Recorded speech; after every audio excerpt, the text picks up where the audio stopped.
To suspend zones using the Hydrawise app, follow these steps. First, access actions.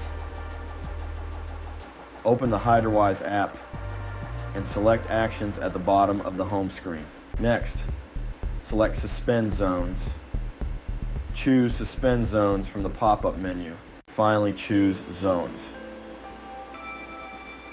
Pick the specific zones you want to suspend or select all zones at the top right corner of the screen. Alright, now let's move on to setting the dates. Scroll all the way to the bottom of the Suspend page to choose the Resume After button to enter in the start and end dates for the suspension. Next, you'll want to confirm the suspension. Go ahead and click Suspend in the upper right-hand corner to activate the suspension. This process is really useful for pausing irrigation in specific zones, especially when maintenance is required or when natural rainfall is sufficient. And don't worry, the zones will automatically resume watering on the selected end date.